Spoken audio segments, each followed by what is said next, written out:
ရှင်ဖေပြေးမလဲကိုမရှင်ဘလို့ပဲရှောင်းရှောင်းကျမရဲ့နှလုံးသားပေါင်တွေတော့မကြုံနိုင်သေးပါဘူးကို့ကိုမလိုချင်တော့လို့ပြစ်ချတာတော့မှအနောက်ကနေတကောက်ကောက်လိုက်နေရတဲ့ဘဝရောက်နေတာတော့အာဒီးရရောင်နေပြီနေစမ်းမမင်းမအရှက်မရှိဘူးခေအဆက်ဆက်ကပညာရှိကြီးတွေကတော့ကြိုက်မရှက်ငိုင်းမရှက်လို့ပြောခဲ့ကြတာပဲဒါအောင်လက်ခံကြတာပဲလေအခုရှင်နဲ့ကျမနဲ့အစင်ကကြိုက်တဲ့အစင်မှမဟုတ်တာချစ်သူတွေအစင်လေအဲ့ဒါမင်းเจ้าကိုမသိခင်တော့ငါပတ်သက်မိတာမင်းကိုတိတ်ထင်ကြီးမိနေတယ်ငါအခုလိုအချိန်ပေးပြီးစကားပြောနေရတော့လေငါတို့တော်တော်စိတ်ကုန်နေပါဦးကျမရှင့်အပေါ်မှာဘာအပြစ်တွေလုပ်ခဲ့လို့ရှက်ကျမကိုဘလိုင်းအဲ့လောက်ခောက်ချင်နေရအဲ့ဒါလေအလင်းပြခဲ့စမ်းမမင်းရဲ့အခုလိုမျိုးပြောပုံဆိုပုံနေပုံထိုင်ပုံတွေစိတ်ပြက်လို့အချစ်ဆိုတာနှလုံးသားလာတယ်ဆိုရင်အုံနောက်ကအသိဉာဏ်နဲ့စဉ်းစားပြီးမှဆုံးဖြတ်တာဟာရှင်းရှင်းပြောမယ်ဟာနင်းနဲ့ပတ်သက်ပြီးငါရင်ထဲမှာဘာခံစားချက်မှမရှိဘူးရှင်းလားနေရောရှင်ဒီတိုင်းတော့ထွက်သွားလို့မရဘူးရှင်ဘက်ကတစ်ဖက်သက်ဆုံးဖြတ်ချက်တွေဒီမှာရှင်လမ်းခွဲခွင့်မပေးနိုင်ရှင်ကျမနဲ့ပြန်တွဲဖို့စဉ်းစားပါအဲ့အတွက်ရှင်ကိုကျမတပတ်တိအချိန်ပေးမယ်အေးအဲ့တပတ်တိလို့ကျမလူစင်နဲ့အပြေမရဘူးဆိုရင်တော့ရှင်နဲ့ကျမအသက်ချင်းလဲပြစ်တယ်ရှင်ကောင်းနေမှတ်ထားပါမင်းကိုမင်းမတနာလို့တက်သေးလေတရားကောင်ဆွဲမှာမဟုတ်ဘူး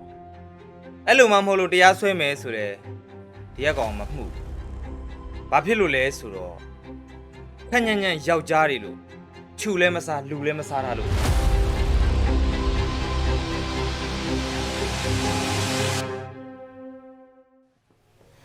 တဲ့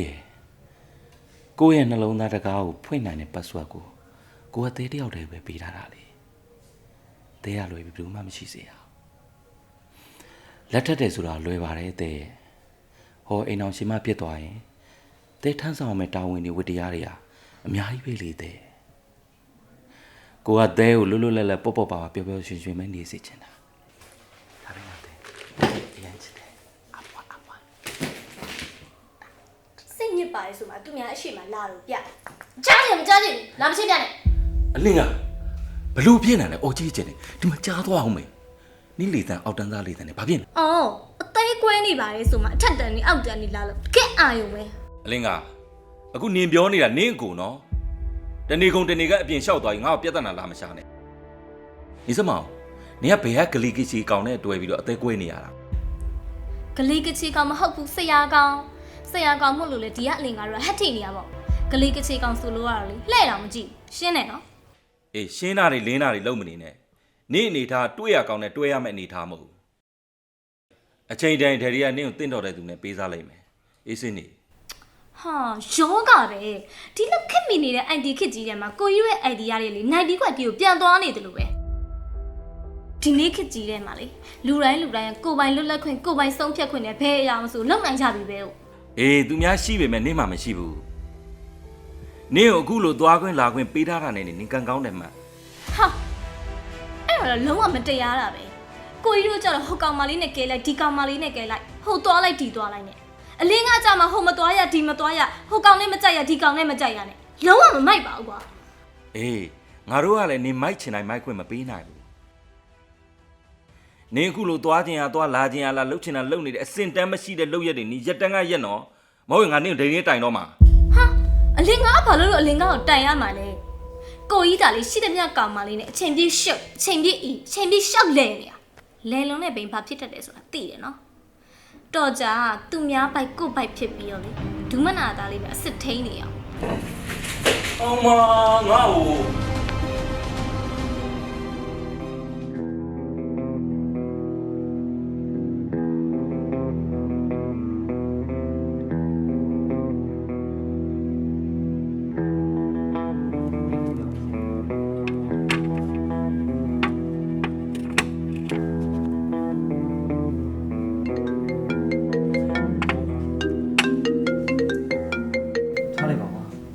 အဘေလူးမလေးနေမှာချိန်နေတော့ရက်သွားတယ်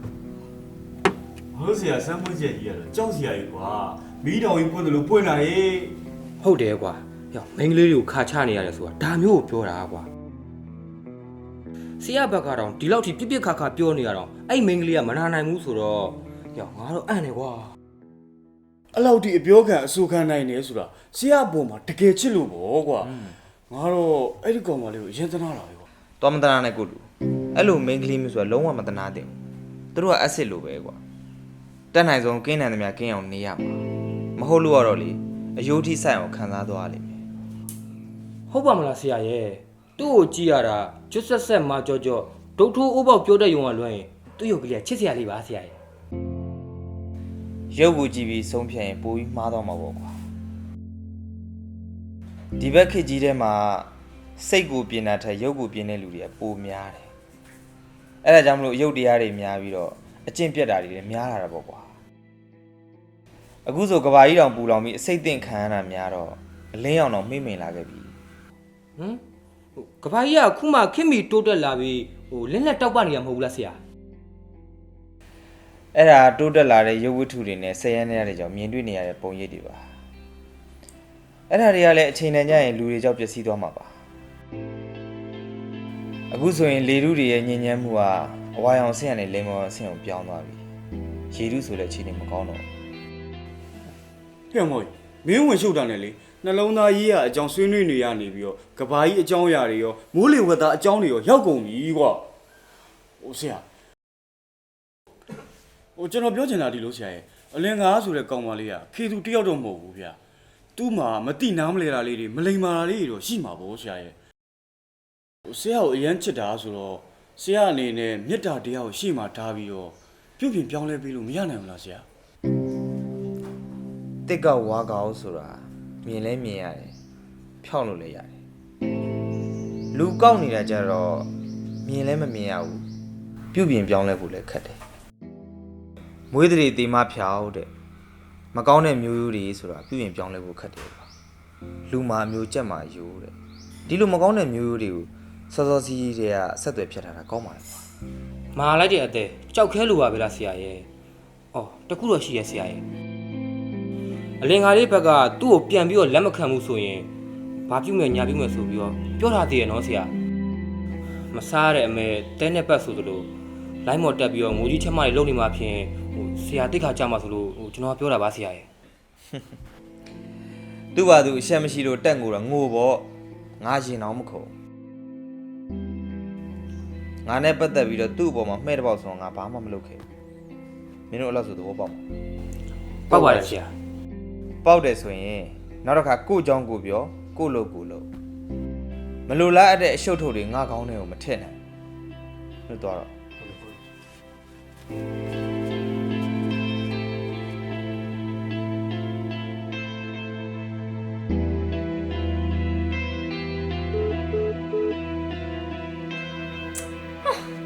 ီလိုဖုန်းနဲ့ခေါ်နေတာမကန်ဒီဘက်တော်ခေါင်းကြောက်မာတာပဲစစ်ရှိလက်ရှိဖြဲလိုက်ရင်နာတော့ပဲကွာအေးအဲ့လိုအသေးမပေါက်ချင်နေအကျင့်စုတွေကိုပြင်လိုက်ပေါ့ယောက်ျားလေးတွေဆိုတာသူတို့သာလဲချင်းလဲမယ်ကဲချင်းကဲမယ်သူတို့ရဲ့ကောင်မလေးတွေကိုတော့ယူယူအေးအေးနဲ့ဘိုင်းကောင်းကြောက်ဖိလေးတွေပဲနေစေချင်တာဟာ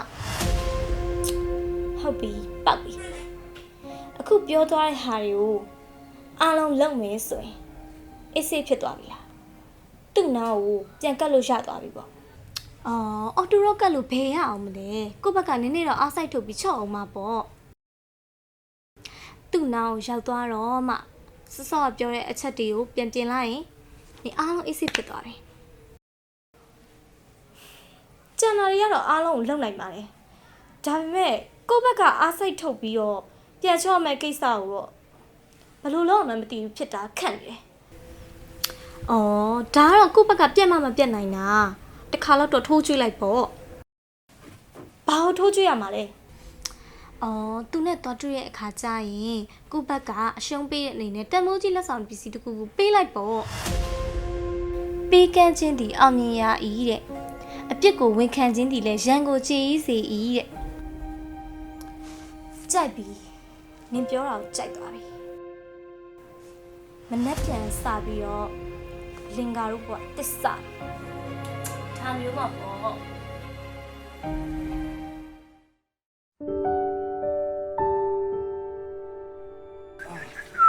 အော်ဒီ ချိန်ဒီရွယ်ဆိုတာကိုအိုးကိုအိမ်ကိုသားကိုမယားနဲ့ပျော်ပျော်ရွှင်ရွှင်ကြည်ကြည်နူးနူးလွတ်လွတ်တွတ်နေရမယ်ချိန်ကွာအခုများတော့ကွာအမမရှိတဲ့အရက်အချစ်မရှိတဲ့နေရာမှာလေရင်ခုန်ချင်းကင်းမဲ့ဆိုတာနဲ့အထီးကျန်နေရတာကွာဟေ့မောင်ကြီးမင်းငါရဲ့တယောက်တလေဟိုးစာလုပ်ကြအောင်ကွာ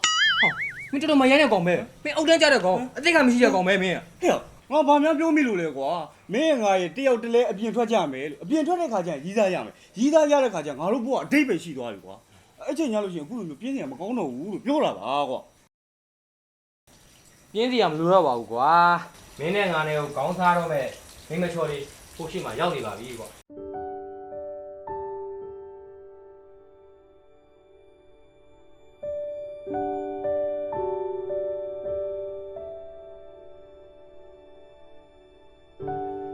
ဟိုအကိုတို့ ညီမလေးဘာကိစ္စရှိလို့လဲ အာပြောမှာရှက်တော့ရှက်ပါတယ်ဟွာလေညီမကိုမမောင်နဲ့တွေ့ချင်လို့ဒါလေးဖွင့်မလို့ရမလားယင် ခက်တော့ခက်နေပြီမင်းကလေးရဲ့ကိုကြီးတို့တားကိုလှိပေးဆိုရင်တော့ကိုကြီးတို့ကလှိပေးလို့ရတယ်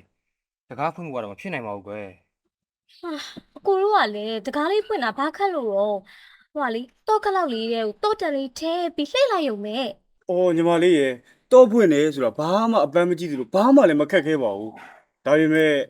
ဆရာရဲ့ခွင့်ပြုချက်မရဘဲနဲ့ဟောဒီ channel ကိုဘယ်တစ်စင်းအောင်မှဝင်ခွင့်မပြုတဲ့အချက်ကခက်နေတာ ဒါကလည်းတေချာစဉ်းစားကြည့်မခက်ပါဘူးသူဝင်ခွင့်မပေးဘူးဆိုတာသစိမ့်နေဘူးလေ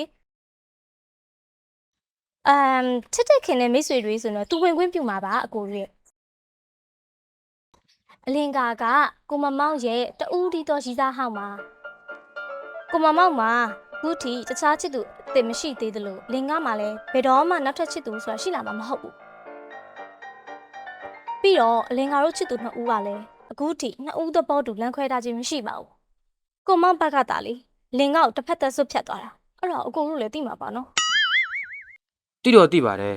ဒါပေမဲ့ ဒါပေမဲ့ဘာဖြစ်လို့လဲအကိုတို့အပြစ်ဖြစ်မှာစိုးရိမ်နေရလားတိချလုံးဝမဖြစ်စေရအောင်အလင်ကကို့ဘာသာကိုဝင်လာတယ်လို့အထဲရအောင်တိချရှင်းပြလိုက်ပါမယ်နော်ကိုနော်အလင်ကကိုမအောင်လေပြောစရာစကားတွေရောတောင်းပန်စရာတွေလည်းအများကြီးရှိလို့ပါဟိုနောက်ဆုံးအနေနဲ့ဖြစ်ဖြစ်အလင်ကကိုနှမချင်းကိုချင်းစာပြီးတော့အထဲကိုဝင်ခွင့်ပေးပါနော်တောင်းပန်ပါတယ်ကိုရဲ့နော် ။ပြောမောင်ကြီး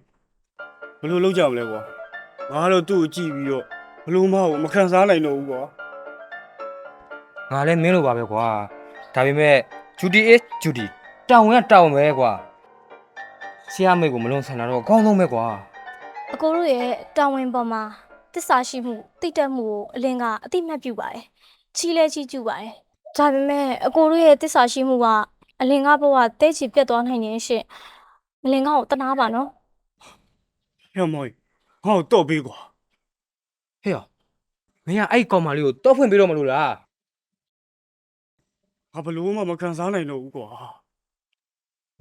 တကားဖွင့်ပေးတာမင်းတော့ဖြစ်လာတဲ့ပြဿနာအားလုံးမင်းမရှင်းရမှာနော် ။ဟုတ်တယ်ကွာဟုတ်တယ်။ငါ့ကိုတော့ပေးမှသာပေးစမ်းပါကွာ ကဲရော့ မလောပါနဲ့ညီလေးอ่ะချိန်တန်ရင်ကိုကြီးခုမှာပေါ့အခုလောလောဆယ်တော့မလာပါနဲ့အောင် မလာနဲ့အောင်ဆိုလို့ကျမတော့တောက်လာပြီးပုံမှာ ဟဲ့လို့ငါအဲ့ကိုပေါ့လေ ဟုတ်ပါဒီကိစ္စမှာသူတို့အပြစ်မရှိပါအလင်ကဘာသာအင်တာတင်းဝင်လာ နင်းကတော်တော်လေးတက်နေနင်းကိစ္စလည်းမသေးဘူးသိလား ဘလို့လို့ပြီးသိမ်းပါလဲရှင်ကဘာပေါ်မှာအချင်းဆိုတဲ့ကိစ္စတော့ကြီးကျယ်ခမ်းနားတဲ့ကိစ္စရှိပါအောင်လားပြီးတော့သူများတွေအတွက်အချင်းဆိုတာထိမြင်လို့မရတဲ့တန်မှန်နှန်းစားလေးတစ်ခုဆိုပေမဲ့လင်ကအတွက်တော့တက်လောက်အရှိကြီးရကူမဒါကြောင့်မလို့လင်ကရဲ့မာနတွေကိုချနေပြီးလူထောက်ရှုံးပြီးဖို့ကိုမောင်အရှိကိုရောက်လာခဲ့တာ မင်းကတကယ်အာရုံမဲ့ကွာကဲမင်းဘာပြောမှာဒါပေမဲ့အခုချိန်ကမင်းအတွက်နောက်ဆုံးခွင့်ရပဲနော်ပြောစရာရှိတာအကုန်ပြောပါ ကျေးဇူးတင်ပါတယ်ကိုမောင်တကယ်တော့လင်ကကိုမောင်ကိုသူများတွေအတွက်ပိုးချစ်လို့တဝင်တိုခဲ့မိတာပါပြီးတော့ကိုမောင်နဲ့တွေ့ရတဲ့အချိန်တိုင်းလဲဟိုလိုက်ပို့ပေးဒီလိုက်ပို့ပေးဆိုပြီးလင်ကပူဇာခဲ့မိတာပါကိုမောင်နဲ့တွေ့ကျင်တဲ့စိတ်ကလည်းအချိန်တိုင်းကိုဖြစ်နေမိတာပါဒါပေမဲ့အဲ့ဒါတွေပြည့်စင်စားကြည့်လိုက်တော့ အလင်ငါလောက်ရက်တည်းကကိုမောင်ကိုစိတ်အနှောက်အယှက်ဖြစ်စေခဲ့တယ်ဆိုတော့နင်ကသိခဲ့ရပါပြီဒါကြောင့်နောက်နောင်ကိုဒီလိုအဖြစ်တွေဘယ်တော့မှမဖြစ်စေရဘူးလို့ကိုမောင်အလင်ငါဂရုပေးပါတယ်နော်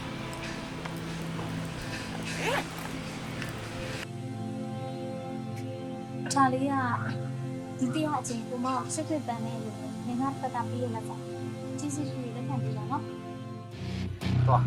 မချော့သွားလိုက်ငါဘွားမှာအမုန်းဆုံးပါလေအဲ့လိုပတ်စံရှိရဆိုပြီးထင်တိုင်းကျဲတယ်ဆိုတော့အကျင့်တွေပဲငါမုန်းတာဒီမှာလောကကြီးမှာနင်တို့ပဲချမ်းသာထင်နေတာနင်တို့တဲ့ချမ်းသာတဲ့လူအများကြီးရှိတယ်မလိုအဲ့လိုမထုတ်ပြတာအခုနင်ပေးတဲ့စိန်လက်စွပ်မျိုးလေးငါ10ခွင်းပြန်ပေးလိုက်လို့ရနားလေလားဒီမှာ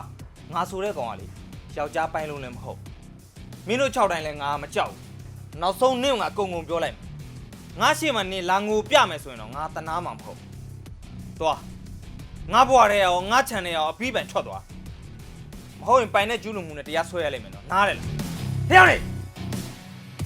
လေငါတော့တေတော့မယ်တို့က ကိုမဒီငါပြောခဏတော့ပြေချာနာတော့မအောင်ကိုမပဲဘာလို့ခဏတိတိဖြစ်နေရတာလဲ တော်ပါတော့မင်းကလေးရယ်ဆရာကပြောရင်ပြောတဲ့အတိုင်းလုပ်တတ်တာတော့ကြာအချက်တကွက်ကျွန်းနေဖြစ်ပုံပဲပြန်အောင်မလား မပြတ်နိုင်ဘူးရှင်ကျမကိုမကိုပြောစရာတွေအများကြီးရှိသေးတယ်ကိုမအဲ့လိုခခတိတိမလောက်ပါနဲ့ဒီဘက်ခဏတော့လှည့်ပါအောင်ကိုမရဲ့ ခုမှမျက်နှာငယ်နဲ့လုံနေတယ်မင်းကိစ္စမင်းရှင်း ညီမလေး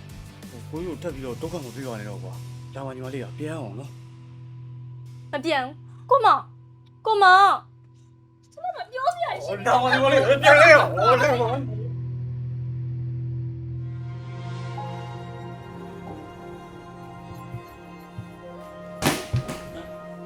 ာဒေဒီတရားလဲပြန်လာလားအဲ့ဆိုကားဒေဒီကိုယ်တိုင်မောင်းလာတာပေါ့ ဟုတ်တယ်မင်းတို့ driver တစ်ချိန်လုံးတောက်ပြီးတော့ကားပေါ်မှာမူးယူနေတော့တယောက်တည်းမောင်းလာခဲ့ရတာ အဲ့ဒါမြန်ဒေဒီကတခါတည်းရိုက်တက်ပြီးကြောက်တဲ့ကန်ချခဲ့ရမှာ အေးဒယ်ဒီစိတ်ကိုဒါတိတယ်ဒယ်ဒီလှုပ်ထလိုက်လို့မလို့ဒါပေမဲ့မင်းဒီလိုကောင်မျိုးတွေကြောင့်ပြဿနာရှင်းရမယ်ဆိုတော့မတန်ဘူးကွာ တော်တော်ဆိုးတဲ့လူပဲဗျာတိချာမာလိုက်တာဟုတ်တယ်ဒေဒီလူတွေရောအဆင်ပြေလား ထင်တယ်လို့မပြေပါဘူးကွာလူတွေကလည်းလေအလုံးမလုံးခင်ရတော့စင်ဖမ်းမယ်ကြားဖမ်းမယ်နဲ့ကဲတကယ်တမ်းကျတော့လားရှေ့ရခေါ်လဲခေါ်လိုက်ကောတဝက်လောက်ကခေါင်းရှောင်ပြီးတော့နောက်ဆုတ်သွားကြတာဟုတ်တာမင်းညီမလေး အပြင်သွားတယ်လေဒေဒီ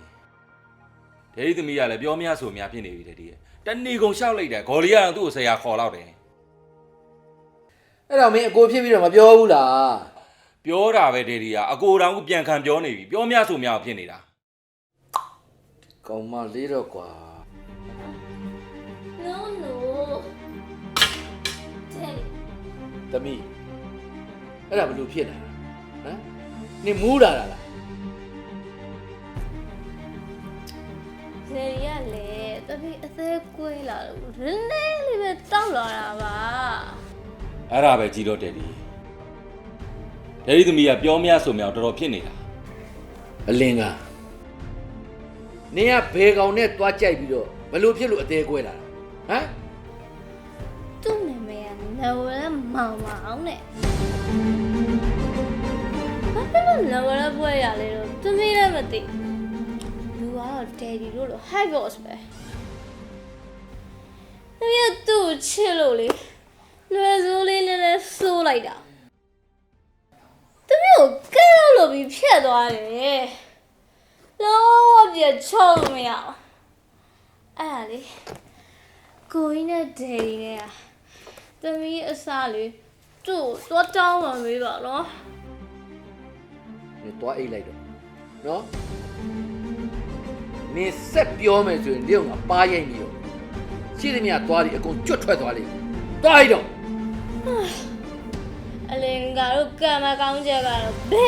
တော့မောင်းထုတ်ခဲ့နေရသွားမယ်အလင်ကအဲ့ရလို့တာဒီကိစ္စကိုဒယ်ရီတို့နဲ့ဆက်ဆွေးနေ ရှာရှည်ပြန်ပြီးတွားလို့ပြောနေ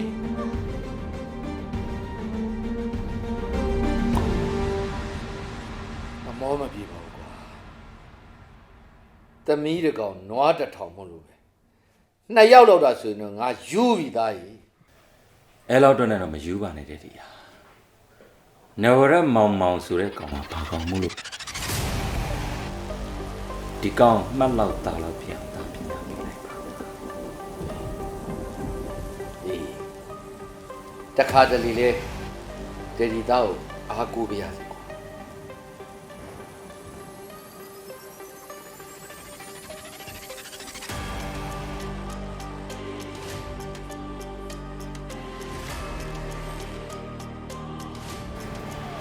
ဟဲ့ကောင်ဟဲ့ကောင်ငါမင်းကိုခေါ်နေတာ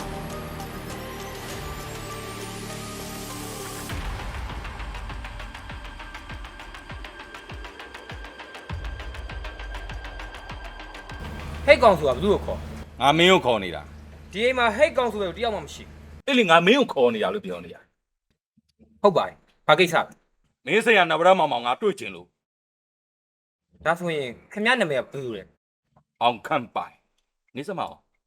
မင်းကငါ့ကိုစစ်လာစိတ်လာမင်းဘာကောင်မလို့တော့ sorry ပါဗျာဒီနေ့ကျွန်တော်ဆရာတွေးဆုံရမယ့်တဲမှာခင်ဗျားနာမည်မပေါ့ဘူးဗျာ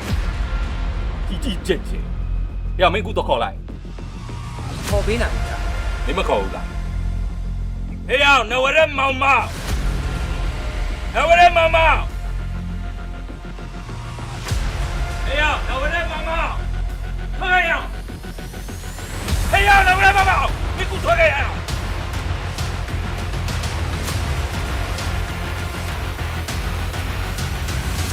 ဝိုင်းဒီကိစ္စငါရှင်းလိုက်မယ်တော်တယ် ဟုတ်ကဲ့ ဟဲ့မူးနေရယူနေရဟမ်ငါချန်ရှင်းမှာအော်ကြီးကျင်တယ်ဘာလို့ နဝရမောင်မောင်ဆိုတာမင်းလားဟာ မင်းကငါ့ကိုတွေးချင်တယ်လေပြောရည်ငါ့ကိုတော့မသိပဲတကယ်တော့အံ့ဩစရာပဲကဲဆိုသမောင်မင်းနဲ့ငါကြားမှာဘာစင်းရှင်းတယ်ရှိတယ် အလင်းကားဆိုတာငါညီမကွာမင်းကငါညီမဘာလို့စိတ်ဆင်းရအောင်လုပ်ရတာ ဘာမှန်းလဲလို့ကွာဒီကိစ္စမျိုးဆိုရင်တော့ငါမင်းကိုထွက်တော့မတွေ့ ဟဲ့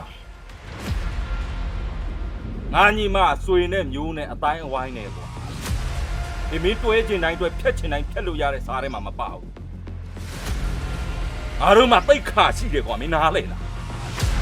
မင်းတို့အတိုင်းဝိုင်းတိတ်ခါရှိတယ်ဒါပေမဲ့ငါတော့အဲ့ဒါတွေမသိဘူးကွာအပျော်တမ်းရီးစားတစ်ယောက်ထားတာပဲ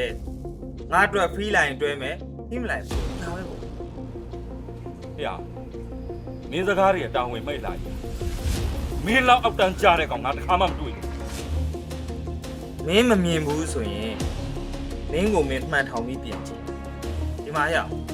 မင်းအောင်မင်းဘဝတစ်လျှောက်လုံးမှာရီးစားကိုတစ်ယောက်တည်းတွဲမယ်တွဲတဲ့တစ်ယောက်ကိုလည်းအတီးတကျယူရမယ်လို့မင်းကိုမင်းကိုပြောနိုင်လို့လားဟမ်မင်းမပြောနိုင်ဘူးလားမင်းကိုမင်းတော့မပြောနိုင်နဲ့ငါ့ကိုမသေးကြမြည်ရတဲ့ကိစ္စကိုချိန်ကုန်ခံပြီးလာပြောနေတယ်အောင်နောက်တယ်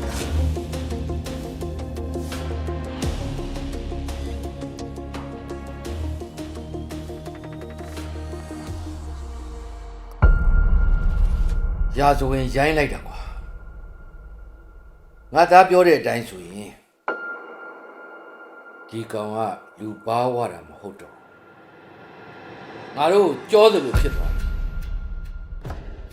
ဟုတ်တယ်တဲ့ဒီဒါမနဲ့သိခန့်ပြီးတော့ပြန်လာဒီကောင်တပ်ပစ်ချင်နေတာသူများခြံထဲဒီဝင်ရှင်းရဲ့မလို့လားတဲ့ပြဿနာတွေဖြစ်မှာဆိုလို့ဒါပြန်လာ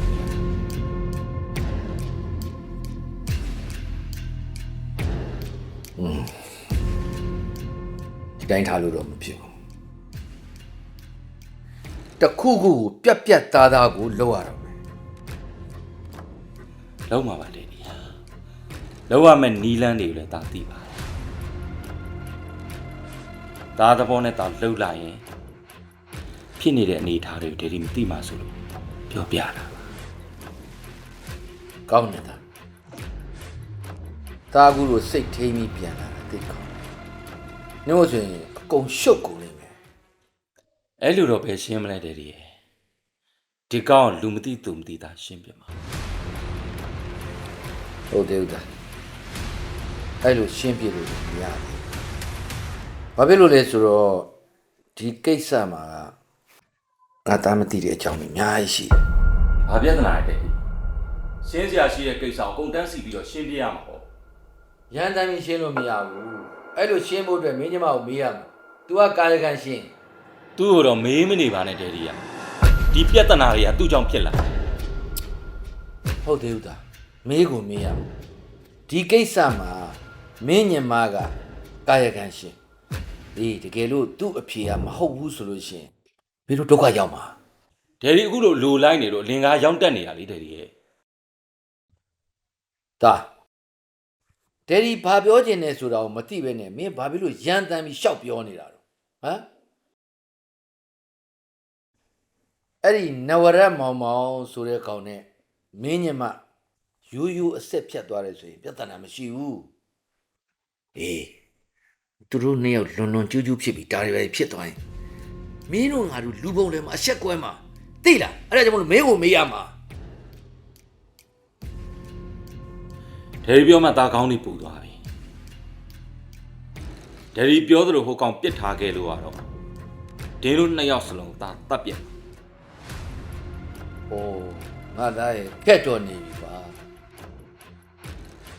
မင်းကလည်းတစ်ခါလာလဲတတ်မယ်တစ်ခါလာလဲတတ်မယ်ကြီးပဲအေးတတ်ပြစ်လိုက်တာအရေးမကြီးဘူးတော့ဘာလဲလိုက်ရှင်းရတာခက်တယ်အချိန်ကုန်တယ်ငွေကုန်တယ်လူပန်းတယ်တာအုံနောက်ကိုနည်းနည်းလေးလွှာတော့နော်မင်းညမကိုဒယ်ဒီကိုယ်တိုင်မေးမယ်တေးသေးချာချာမေးပြီးရင်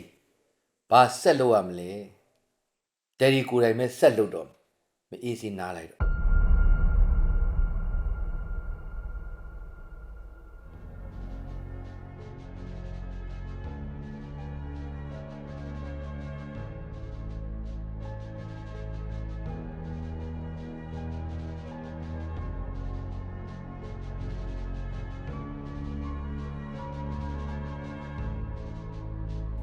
သမီး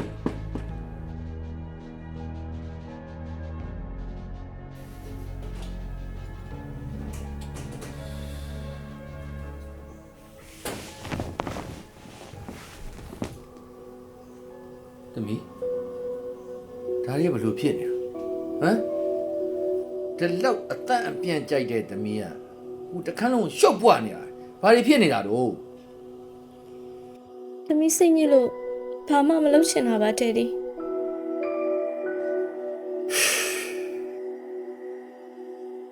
ဒယ်ရီသိတယ်ဘာဖြစ်လို့လဲဆိုတာဒယ်ရီသိတယ်ဒီမှာသမီးအခန်းရှုပ်ပွားနေတာအကြောင်းမဟုတ်ဘူးနော်အေးသမီးဘဝရှုပ်သွားရင်သမီးဘဝပိုရှုပ်သွားလိမ့်မယ်သမီး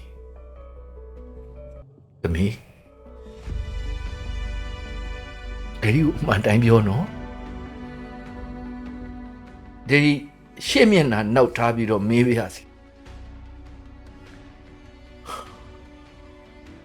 သမီးနဲ့အဲ့ဒီနဝရမောင်မောင်ဆိုတဲ့ကောင်လေးရိုးရိုးသားသားလမ်းခွဲကြတာလားဒါမှမဟုတ်သမီးတို့ကျူးကျူးလွန်လွန်ဖြစ်ပြီးတော့သမီးကိုပြစ်ချသွားတာလား ဟာတဲ့ဒီအဲ့လိုတော့မဟုတ်ပါဘူးသမီးတို့က သမီးဒယ်ရီအမှန်တိုင်းပြောစမ်းပါဒယ်ရီမှာအကြောင်းရှိလို့သမီးကိုမင်းနေတာတကယ်လို့သမီးတို့လွန်လွန်ကျူးကျူးဖြစ်ခဲ့လို့သမီးကိုလမ်းခွဲသွားတယ်ဆိုရင်ဒီကောင်မတောင်းအများကြီးရှိတယ်ဒီကောင်ခေါင်းရှောင်နေလို့မရဘူးဒယ်ရီကိုယ်တိုင်အဲ့ဒီကောင်ကိုသွားတွေ့မယ်ဒီငရဲကြည့်ရင်ကြည့်ပါစေတကယ်လို့များသမီးမှာရင်သွေးလေးကိုလွယ်ထားရပြီဆိုရင်အဲ့ဒီကလေးကိုဒယ်ရီဖြတ်ချပြစ်မယ် ငါတို့ကျွတ်ကျွတ်နုံနုံဖြစ်ခဲ့ရဆိုရင်ဒေဒီကသူနဲ့သွားတွေ့မနေတဲ့ဘာပဲဖြစ်ဖြစ်ဒေဒီသွားတွေ့ရင်တော့သူအားနဲ့ပါနာနဲ့ပြန်လက်ခံပါပဲ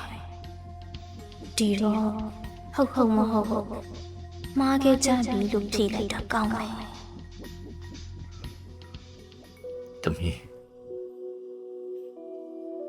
သမီးဘဝမှာအစွန်းထင်မခံနိုင်တယ်လို့ဂျယ်ရီတို့မိသားစုပတ်ဝန်းကျင်မှာအရှက်ကွဲမခံနိုင်ဘူးသမီးဂေးကိုမှန်တိုင်းပြောစမ်းပါ သမီးအရှမ်းမိုက်ခဲ့ပါတယ်ဒေဒီသမီးကိုခွင့်မလို့ပါနဲ့သမီးမှားခဲ့ပါတယ်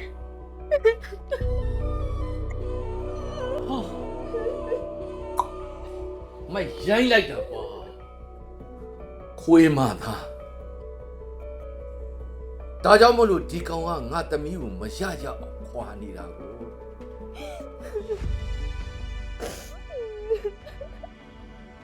မငိုနဲ့တော့ငိုမနေနဲ့တော့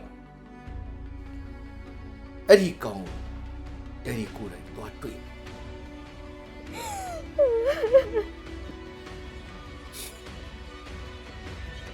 ငါသမီးကိုအဲ့ဒီကောင်ယူစေရမယ်အဲ့ဒီကောင်ယူစေရမယ်သမီး စိန်သမာနာလို့မိန်းမမျိုးကဖះကိုအဆက်ခွဲဖို့အတွက်လှုပ်ကြံပြီးပြောဆိုသေးတာပဲအန်ကဲသမီးကအဲ့ထက်စိုးနေဘလို့လုပ်မလို့ တသက်လုံးသူများမျက်ခုံးမွေးပေါ်ဇင်းပြန်လျှောက်ခဲ့တဲ့သားတို့ဒီကောင်ထဲမှာခံရတဲ့ဆိုတဲ့တင်ထွက်သွားလို့ပါတော့ ခင်ဗျားလည်းဟန်ဆောင်ကောင်းတဲ့နေရာမှာတော်ပါပြီလေဗျာ အဲ့ဒီနဝရက်မောင်မောင်ဆိုတဲ့ကောင် နင့်လိုကောင်မျိုးငါလုံးဝမစင်စားအောင် ဒီတစ်မျိုးလုံးမှာလူချမ်းသာစေရင်ဝင်ဖြစ်တဲ့ဦးသက်မင်းရဲ့သမီးပါ